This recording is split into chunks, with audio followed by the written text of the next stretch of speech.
students, this is your SST class of class 7. Today we are starting our third chapter. So please open your books. Now we started our third chapter. The chapter name is the Sultanate period. पिछले chapter में हमने पढ़ा था किस तरह से मोहम्मद गोरी ने राजपूत शासन को हमारे इंडिया से ख़त्म करके उस पर अपना कब्जा कर लिया था।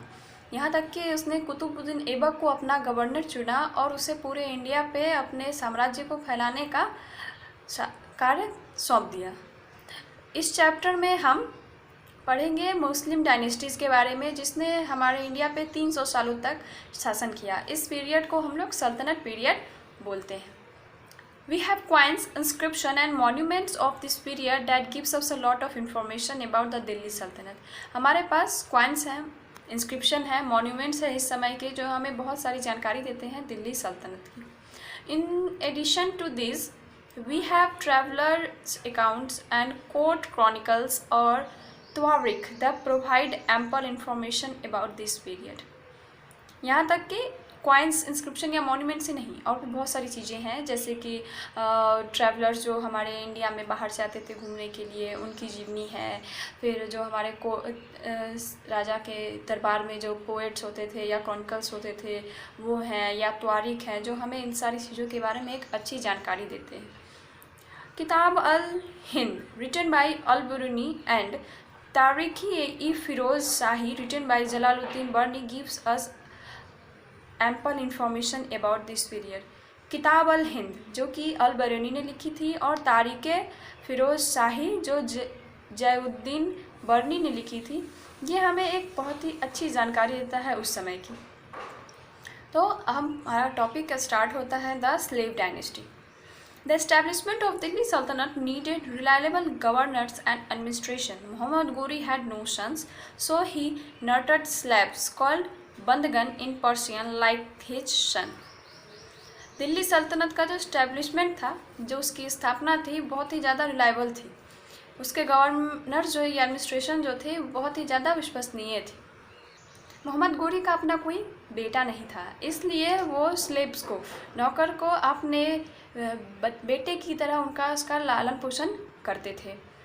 The slaves were placed as governors and later raised to status of sultans.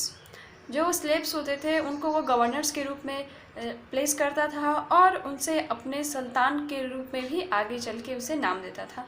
गोरी has the habit of buying every talented slaves he came across. गोरी के पास ये ताकत थी, उसकी ये आदत थी कि वो हर एक इंसान को, एक टैलेंटेड इंसान को खरीद ले जो उसके पास आया। He would then train them in the way royal children were trained. वो उसे इस तरह से ट्रेन करता था जैसे एक रॉयल चिल्ड्रन को ट्रेन किया जाता है। During the Ghoriism, slaves occupied all key position in the government machinery. Gauri का जो शासनकाल था उसमें उन सारे स्लेब्स को वो सारी सुविधाएं दी जाती थी, वो सारे गवर्नमेंट मशीनरी की सुविधाएं दी जाती थी जो उन्हें मिलनी चाहिए। After Ghori's death in 1206, Qutbuddin Aibak laid the foundation of the slave dynasty which ruled over the subcontinent for about 84 years. जैसे हमने पहले पढ़ा कि गोरी ने कुतुबुद्दीन ऐबक को उसका गवर्नर चुन लिया था। तो मोहम्मद गोरी के डेथ 1206 में जब मोहम्मद गोरी मर गया, उसके बाद कुतुबुद्दीन ऐबक ने उसका राज्यभार संभाला और पूरे इंडिया पे टोटल 84 ईयर्स तक शासन किया। कुतुबुद्दीन ऐबक 1206 to 1210, कुतुबुद्दीन ऐबक 1206 से 1210 तक। Qutubuddin Aibak consolidated power through matrimonial alliances. Being a slave, he faced a great resistance from the nobles, internal revolts and external invasions.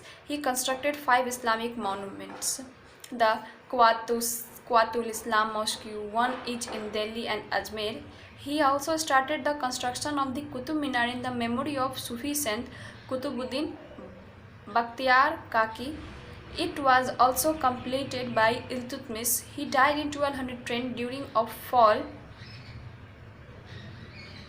from a horse while playing chugan polo at Lahore.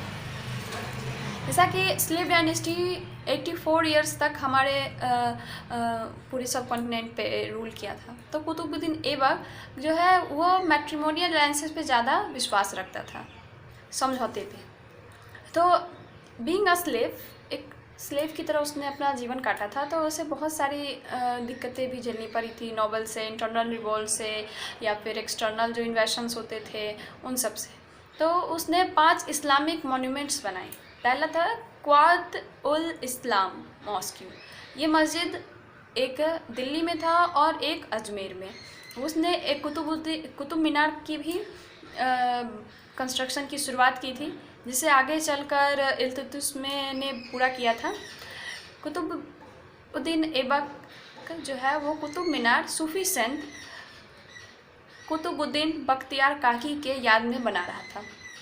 He died in 1210 during a fall from a horse while playing शौगन polo at Lahore. वो पोलो खेल रहा था 1210 में लाहौर में, और उस पोलो में उस हॉर्स पर से गिर जाने की वजह से कुतुबुद्दीन ऐबक की मौत हो गई थी।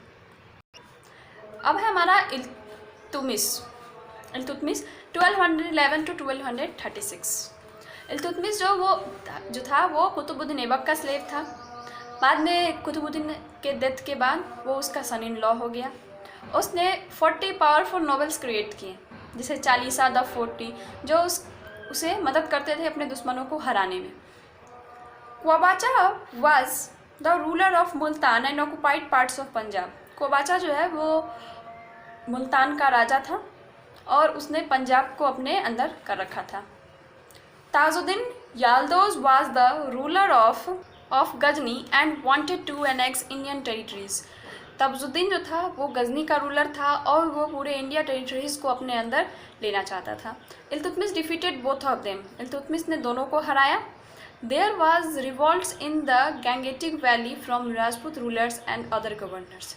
उस समय गैंगेटिक वैली में राजपूत राजाओं के से भी उसका युद्ध हुआ और भी बहुत सारे से युद्ध हुआ।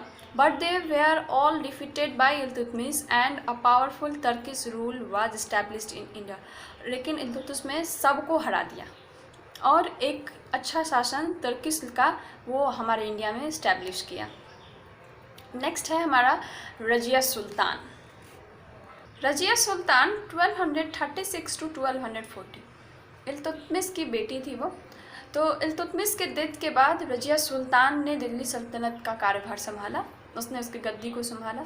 बीइंग अ वुमेन, एक महिला होने के कारण, एक औरत होने के कारण उसे बहुत सारे विद्रोही का सामना करना पड़ा, लेकिन वो बहुत ज़्यादा बुद्धिमान थी। She rode horses and led her army in the battlefield. वो घुड़सवारी जानती थी, इसलिए वो अपनी सेना को लेकर युद्ध भूमि में खुद जाती थी। She was however defeated by Altunia, the governor of Sirhind and the leader of the rebels. लेकिन फिर भी वो अल्तुनिया के द्वारा हरा दी गई, जो कि सिरिंधी का गवर्नर था और रेबल्स विद्रोहियों का राजा। But Razia married Altunia and remained in power. लेकिन रजिया ने भी अल्तुनिया से ही शादी कर ली और फिर से अपने पावर को जिंदा रखा। However, in 1240 she became the victim of conspiracy by the nobles and was put to death। लेकिन 1240 में वो साजिश का शिकार हुई, जिसके कारण वो मर गई। अब है Ghiyasuddin Balban 1265 to 1278। After a long internal strife, Nasruddin Muhammad, the youngest son of Iltutmish, ascended the throne in 1245। बहुत लंबी लड़ाई के बाद इल्तुतमिश का सबसे छोटा बेटा नासिरुद्दीन मोहम्मद ने 1245 में उसके शासन को संभाला। He was pleasure loving, weak and inexperienced. वो बिल्कुल नया था शासन काल में, उसने कभी किसी पे शासन नहीं किया था, बहुत कमज़ोर भी था, उसे कोई एक्सपीरियंस नहीं था। He left the administration to his adviser Ghiyasuddin Balban. इसलिए उसने अपने सारे काम को अपने एडवाइज़र गियासुद्दीन बलबन पे छोड़ रखा था। All the powers of the sultan were now in his hand for 20 years. इसलिए सुल्तान के सारे पावर जो है वो उसके हाथों में 20 सालों तक थे। He acted like a prime minister. वो प्राइम मिनिस्टर की तरह काम करता था। After Nasruddin death in 1265 Balban occupied the throne. फिर नासिरुद्दीन की डेथ हो गई 1265 में। उसके बाद गियासुद्दीन बलबन ने उसके राज्य को संभाला। He suppressed the revolts with an iron hand and establish peace and order in the country. उसने सारे जो रिवॉल्ट्स हो रहे थे उसे एक शांतिपूर्ण में बदल दिया। He check the invasion of Mongols from the north west, उसने मंगोल्स के इन्वेशंस को भी चेक किया जो कि हमारे नॉर्थ वेस्ट में है। Balban destroyed the group of 40 which had become very powerful, Balban ने 40 के पावर को भी डिस्ट्रॉय कर दिया जो आगे चल के बहुत ज़्यादा पावरफुल हो गया था। He started the sijdah system in which the nobles had to kneel and touch the ground with their forehead in salutation. Ghiyasuddin ने एक नया सिस्टम शुरू किया था जिसमें कोई भी नोबल हो अपने घुटनों पे झुककर इस धरती को अपने सर से प्रणाम करेगा। कॉइन्स ऑफ गियासुद्दीन बलबन, आप बुक में देखिए गियासुद्दीन के कॉइन्स दिए हैं। इससे पहले आपको इल्तुतमिश के सिल्वर कॉइन्स दिए थे। हर एक राजा का अपना अलग अलग सिक्का होता था। Fact file, after the apart from Razia Sultan the other women rulers in the same period in India were the queen Rudrama Devi in Warangal and queen Didda in Kashmir. Razia Sultan उस समय की पहली महिला शासिका थी, लेकिन उसी समय इंडिया में और भी वुमेन रूलर्स थी, जैसे क्वीन रुद्रमा देवी वारंगल की और कश्मीर में क्वीन दिदा। आज का आपका क्लास यहीं समाप्त होता है। अगर कोई प्रॉब्लम है तो आप कमेंट बॉक्स में क्वेश्चन पूछ सकते हैं, आपको आंसर्स बहुत जल्द मिलेंगे। Thank you.